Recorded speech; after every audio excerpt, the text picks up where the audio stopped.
औज़ुबिल्लाहिस्समीउल-अलीम मिनश्शैतानिर्रजीम बिस्मिल्लाहिर्रहमानिर्रहीम। हजूर बात चल रही थी लॉ ऑफ बाइंडिंग प्रेसिडेंट्स के ऊपर कि क्या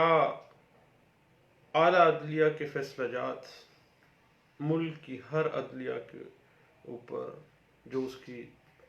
जुरिडिक्शन में काम कर रही हैं, उसके ज़ेर असर काम कर रही हैं, क्या उनके लिए बाइंडिंग का दर्जा उनका फैसला रखता है या नहीं रखता है। इस हवाले से constitutional framework of Pakistan article 189, article 201 और article 203 constitution of Islamic Republic of Pakistan और सेक्शन 5 है, गालिबन स्टैट्यूटरी प्रोविजन है लॉ रिपोर्ट्स एक्ट के हवाले से। अब जहाँ तक मामला है, इस हवाले से एक स्पेसिफिक रूल इस्टेब्लिश हो जाता है जिसको रूल ऑफ स्टेयर डिसीसेस कहा जाता है। यानी वो असूल जिनके ऊपर अदलिया अपने से आला अदलिया के फैसलों की कतई तौर पर पाबंद है। और दूसरी बात यह है कि आला अदलिया काफ़ी हद तक अपने फैसलों की पाबंद है और पाकिस्तान के अंदर सुप्रीम कोर्ट ऑफ पाकिस्तान जो है, अलबत्ता उसके हवाले से ये है कि वो अपने फैसलों की सच पाबंद नहीं है और वो अक्सर औकात फैसले बाज़ औकात जो हैं वो कानूनी नुक्ता नज़र से तब्दीली की तरफ भी जा सकते हैं और बाज़ औकात ओवररूल भी हो जाते हैं। अब साहिब, जो स्टेयर के लफ्ज़ी मैनी है वो है कायम रहना, और डिसाइसिस का जो लफ्ज़ है वो डिसीजन से निकला है जिसके मतलब है फैसला। यानी बुनियादी तौर पर स्टेयर डिसीसिस का मतलब है कि फैसले पे कायम रहना। अब स्टेयर डिसीसिस एक ऐसा लीगल और कॉन्स्टिट्यूशनल रूल है जो कि constitution of Pakistan 1973 article 189, article 201 और आर्टिकल 230 कुछ हद तक जो है वो तस्लीम करता है। और रूल तो यह है कि अदालतों को अपने फैसले पर जो है वो कायम रहना चाहिए। अब स्टेयर डिसीसिस का जो असूल है ये पब्लिक लॉ का एक बहुत ही काबिल कदर रूल है और उसका मतलब है कि अदालतों को फैसलों पर कायम रहना चाहिए और उनको उल्ट पुलट नहीं करना चाहिए।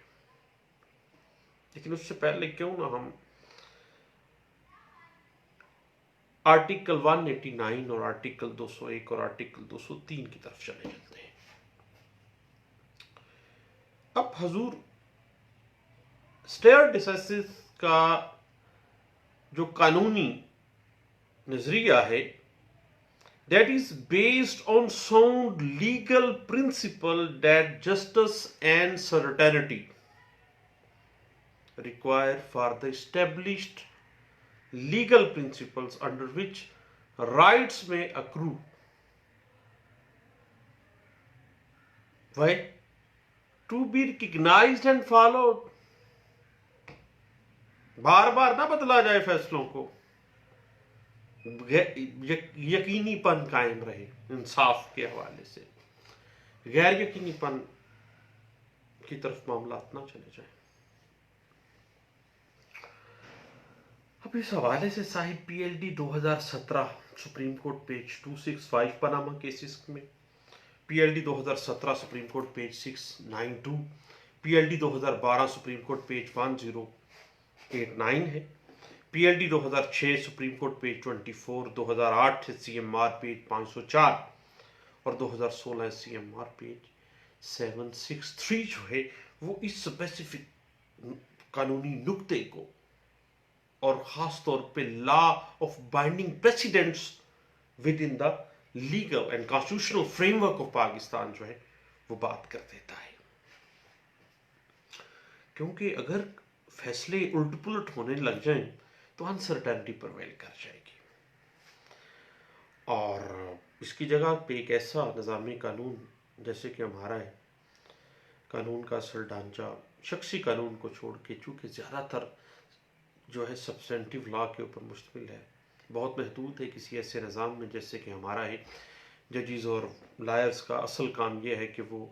कानून की मंशा का, कानून की इंटरप्रिटेशन का खुल कर इंटरप्रिटेशन कर सकें, इंसाफ के तकाज़ों के मुताबिक कर सकें,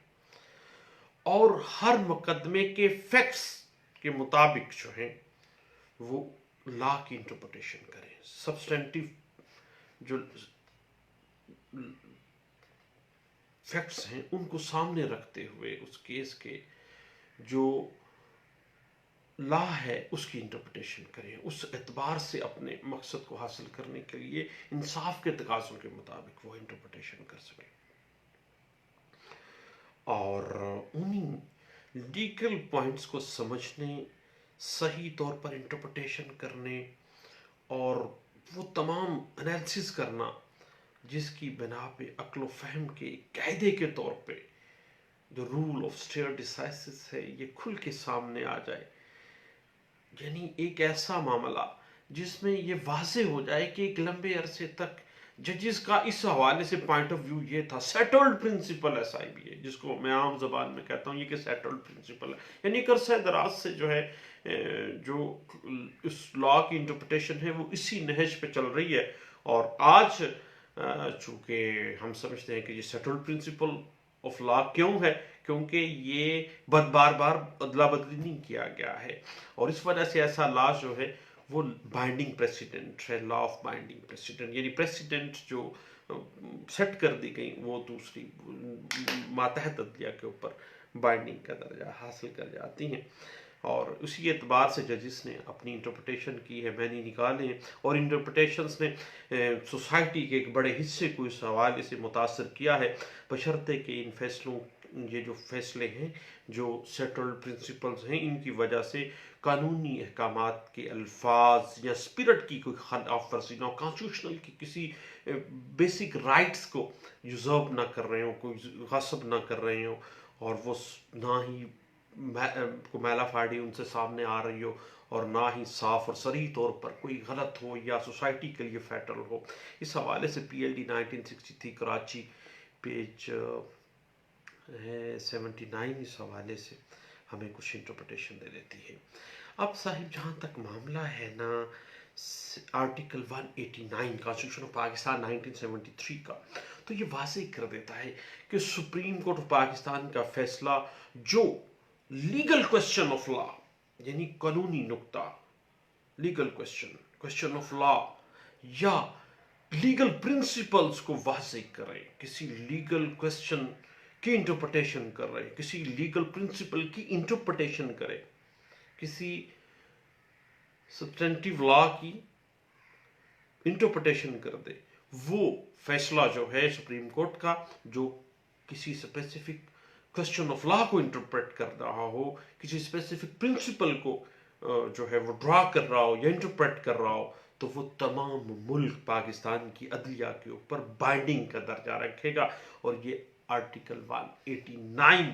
कॉन्स्टिट्यूशन ऑफ पाकिस्तान 1973 जो है ये वाज़ेह कर देता है। इस हवाले से साहिब अगर आप इंटरप्रिटेशन देखना चाहें तो मैं समझता हूँ आसमा जलानी केस इस हवाले से बड़ी अच्छी इंटरप्रिटेशन दे देता है, जो कि PLD 1972 सुप्रीम कोर्ट पेज 139 में इंटरप्रेट है। उसके बाद PLD 1987 सुप्रीम कोर्ट पेज 145 भी इस हवाले से हमें काफ़ी इंटरप्रिटेशन दे देता है। और अभी पिछले दिनों 3 साल फिर भी गुजर गए, वक्त का पता ही नहीं चलता है। 2017 की लैंडमार्क जजमेंट है, 2017 CMR पेज है 206, ये वाज़ेह कर देती है कि सुप्रीम कोर्ट का फैसला जिसमें कोई क्वेश्चन ऑफ लॉ और लीगल प्रिंसिपल कोई इंटरप्रेट कर दिया गया है वो तमाम मुल्क पाकिस्तान की अदलिया के लिए बाइंडिंग होगा, कॉन्स्टिट्यूशनली बाउंड है वो उसको मानने के लिए। उसके बाद फिर अगर हम आर्टिकल 201 को देखना चाहें ना, तो वो वाज़ेह कर देती है कि हाई कोर्ट जो है किसी भी प्रोविंस की, वो अपनी टेरिटोरियल जुरिस्डिक्शन के अंदर जितनी भी मातहत अदलिया है उसके ऊपर जो सुपरवाइज कर रही है उसको चूके। और हाई कोर्ट का कोई भी फैसला जो कि लीगल क्वेश्चन ऑफ लॉ या लीगल प्रिंसिपल को वाज़ेह कर रहा है, वो तमाम जो टेरिटोरियल जुरिस्डिक्शन उस स्पेसिफिक हाई कोर्ट की मातहत में आती है, टेरिटोरियल जुरिस्डिक्शन में आती है, वो तमाम अदलिया पर बाइंडिंग का दर्जा रखेगा। इस हवाले से 2004 PTD page 1621 Lahore high court में इसको इंटरप्रेट किया गया था। 2005 पीटीडी पेज 2586 में और सुप्रीम कोर्ट में इस बात को इंटरप्रेट किया गया था। पीएलडी 1997 सुप्रीम कोर्ट 351 पेज में, पीएलडी 1994 सुप्रीम कोर्ट पेज 539 में इसी बात को इंटरप्रेट किया गया था। उस वक्त तक ये बाकायदा तौर पर इसको माना जाएगा जब तक कि ये ओवर रूल नहीं हो जाता। वो क्वेश्चन ऑफ लॉ की इंटरप्रिटेशन या वो प्रिंसिपल जो लीगल प्रिंसिपल है उसकी इंटरप्रिटेशन बाकायदा ओवर रूल नहीं कर दी जाती, उस वक्त तक बाइंडिंग का दर्जा रखेगी। इस हवाले से PLD 1995 supreme court page 423, PLD 1963 supreme court page 296 और पीएलडी 1987 सुप्रीम कोर्ट पेज 145 और 1985 एससीएमआर पेज 1925 हमें इस हवाले से गाइडलाइंस दे देती है। उसके बाद साहिब हम बात करते हैं इससे रिलेटेड थोड़ा सा आर्टिकल है, आर्टिकल 203 कॉन्स्टिट्यूशन ऑफ पाकिस्तान 1973 का, जो वाज़ेह कर देता है कि all the judicial and quasi judicial authorities be regulated and supervised by the high court. जो हाई कोर्ट के इलाकाई हदूद में जो भी जुडिशियल या क्वाज़ी जुडिशियल जो है अथॉरिटीज काम कर रही हैं वो हमेशा रेगुलेट की जाती हैं, सुपरवाइज की जाती हैं, और हाई कोर्ट का जो फैसला है वो बाइंडिंग का दर्जा रखेगा उनके ऊपर। आर्टिकल 205 जो है, आर्टिकल 203 कॉन्स्टिट्यूशन पाकिस्तान 1973 इस हवाले से वजाहत दे देता है। और इस बात की मजीद वजाहत पीएलडी 1993 सुप्रीम कोर्ट पेज 31 है, पीएलडी 1982 सुप्रीम कोर्ट पेज 146 है, 2014 एससीएमआर पेज 220 है, 2013 एससीएमआर पेज 1337 है। अब सही बात यह है कि अदालतों को इन फैसलों को मनसूख करने में हिचकिचाना नहीं चाहिए जो सोसाइटी के लिए गलत हों, सोसाइटी के लिए मुज़र हों और साल हर साल से बिला एतराज़ अपनी जगह पर कायम हो, और जिनके मुतल्लिक जो है इन नवीयत के अतबार से माकूल तौर पर ये ख्याल किया जाता हो कि वो फैसले माशरे के एक बड़े हिस्से के तर्ज़ अमल के ऊपर या लोगों के राइट्स के ऊपर असरअंदाज बुरा असर जो है वो पैदा कर रहे हैं। तो फैसले पर कायम रहना जो दुरुस्त है उसको ख़राब ना करना, उसको जो है वाज़ेह तौर पर जो है ये बात सामने रखनी चाहिए कि अगर ऐसा फैसला है आला अदलिया का जो कि माशरा के अंदर राइट्स इस्टेब्लिश कर रहा है, जो कि क्वेश्चन ऑफ लॉ की इंटरप्रिटेशन कर रहा है, प्रिंसिपल ऑफ लॉ की इंटरप्रिटेशन कर रहा है, उसको बाइंडिंग जो है बाइंडिंग प्रेसिडेंट के तौर पे प्रिवेल करना चाहिए। और कॉन्स्टिट्यूशन भी और जो provisions of law reports act है वो भी हमें इस हवाले से गाइडलाइंस दे देता है। और इस हवाले से 2012 ILR पेज 2809 जो है वो इस बात को बड़े अच्छे अंदाज से इंटरप्रेट कर देता है। अब मामला ये है कि फैसला शुदा मुकदमात जितने भी हैं उनकी पाबंदी या पैरवी करना ये रूल ऑफ स्टेयर डिसाइसिस का तकाजा है कि जब किसी मुल्क की आला अदलिया किसी कानूनी असूल को वज़ा करे तो उस मुल्क की तमाम अदालतें उस असूल के मुशाबे मुकदमात में उससे मिलते जुलते फैक्ट्स के हवाले से लाज़मन पाबंदी करें, जब तक कि उसको आला अदलिया जो है वो किसी तरह से उस फैसले को मनसूख या ख़त्म ना कर दे या ओवर रूल ना हो जाए। लेकिन ये असूल इतना सख्त और गैर लचकदार नहीं है कि हर सूरत में उससे इनहराफ की ममानत है। ताहम हर मुकदमे में इसका जो इतलाक है वो साहिब थोड़ा सा मामला ऐसे चला जाएगा। कैसे? क्योंकि ये हर केस के सर्कमस्टांसिस दूसरे से मुख्तलिफ होते हैं और हर केस दूसरे से मुख्तलिफ सर्कमस्टांसिस के तहत जो है अदालत देख रही होती है। तो इस हवाले से अदालत की स्वाबदीद होती है कि वो देखे कि क्या ये जो स्पेसिफिक प्रेसिडेंट है क्या वो इस केस के ऊपर फिट बैठ रही है या नहीं बैठती। अगर फिट बैठती है ना तो फिर बाइंडिंग का दर्जा रखती है, अदरवाइज फिर अदालत की अपनी स्वाबदीद है, उसको मद्देनजर रखती है या नहीं रखती है, क्योंकि हालात वाक़यात हर मुकदमे के डिफरेंट होते हैं। इस हवाले से 2013 PCRLJ पेज 518 इस बात को साहिब ख़ास तौर पे क्रिमिनल जो जस्टिस सिस्टम है पाकिस्तान का और जो हमारा कल्चर है क्रिमिनल प्रैक्टिस का, उसके ऊपर काफ़ी हद तक उन्होंने अच्छी इंटरप्रिटेशन की है। अब इस हवाले से कराची हाई कोर्ट में भी एक सेटल प्रेसिडेंट इस हवाले से ये जो रूल ऑफ स्टेट डिसाइसिस पे तबसरा किया गया था कि अगर साहब का फैसला जो है वो गलती के ऊपर है, शदीद किस्म के ज़रर के ऊपर है, तो फिर हो सकता है कि वो ओवर रूल होने में कुछ टाइम लग जाए, लेकिन अदालत को अपने मुकदमे के हालात वाक़यात को देखना चाहिए और फिर इंसाफ के तकाज़ों को मद्देनज़र रखते हुए आगे चलना चाहिए। और फिर अगर अदालत देखती है कि इंसाफ के तकाजे पूरे हो रहे हैं, फिर उसको वो उस प्रेसिडेंट को वो मद्देनज़र रख सकती है उस स्पेसिफिक केस में, अदरवाइज अदालत की अपनी स्वाबदीद है। और इस बात को PLD 2005 Karachi high court page 638 में भी डिस्कस किया गया था। तो साहिब इस तरह से रूल ऑफ स्टेयर डिसाइसिस जो है law of binding precedents in Pakistani legal and constitutional system under the provisions of Article 189, Article 201 and Article 203 Constitution of Pakistan 1973 and with the statutory provisions, खास तौर पे मैं समझता हूँ कि जो सेक्शन 5 है लॉ रिपोर्ट सेक्टर की, उस हवाले से हमें काफ़ी हद तक जो है ये हमें गाइडलाइंस दे देती हैं और बाइंडिंग जो इफ़ेक्ट है प्रेसिडेंट्स का, उस हवाले से हमें कुछ जो है वो गाइडलाइंस मिल जाती हैं। और बतौर वकील हमें हर रोज़ प्रेसिडेंट्स को देखना पड़ता है, तो कई दोस्तों ये कहते हैं कि नहीं वो छोड़ो यार, ये प्रेसिडेंट्स की हमें क्या ज़रूरत है, प्रेसिडेंट्स हर केस के सर्कमस्टांसेस अलहदा हैं, हर केस के सर्कमस्टांसेस के अतबार से चलना है। ऐसा नहीं है, मामला ये है कि केस के स्पेसिफिक सर्कमस्टांसेस के मुताबिक जो पाकिस्तान की आला अदलिया है, सुप्रीम कोर्ट ऑफ पाकिस्तान है या हाई कोर्ट्स ऑफ पाकिस्तान है, वो हमेशा से क्वेश्चन ऑफ लॉ और लीगल प्रिंसिपल्स के ऊपर वो अपनी इंटरप्रिटेशन दे देती हैं, तो हमें उनको मद्देनज़र रखना पड़ता है। और जो प्रेसिडेंट्स हैं वो हम जब अदालतों में पेश करते हैं तो उससे मिलते जुलते जो हालात वाक़यात हैं उसके मुताबिक से अदालतें जो हैं वो उनको मद्देनज़र भी रखती हैं और बाज़ मामलात में तो बाइंडिंग इफेक्ट भी रखती हैं। लेकिन मामला ये है कि ये स्पेसिफिकली मामला है पब्लिक इंटरेस्ट का, कि माशरे में कोई ऐसा फैसला ना हो, कोई ऐसी अनसर्टेनिटी प्रिवेल ना कर जाए। और इसी तरह से लॉ ऑफ बाइंडिंग प्रेसिडेंट्स जो है वो आर्टिकल 189 कह देता है कि जो सुप्रीम कोर्ट का फैसला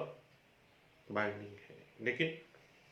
क्वेश्चन ऑफ लॉ और लीगल प्रिंसिपल के हवाले से। इसी तरह ही हाई कोर्ट्स का आर्टिकल 201 वाज़ेह कर देता है और आर्टिकल 203 वाज़ेह कर देता है कि वो रेगुलेट जितनी भी मातहत अदलिया है या नीम अदलिया जो भी अदारे हैं वो उसके अंडर काम कर रहे हैं। ले दोस्तों, इस हवाले से कुछ गपशप थी, मैंने कहा सब दोस्तों के साथ शेयर करते हैं, बैठते हैं, गप लगाते हैं, चाय पी या आप भी चाय पिए जनाब, दोबारा मिलते हैं। Thank you.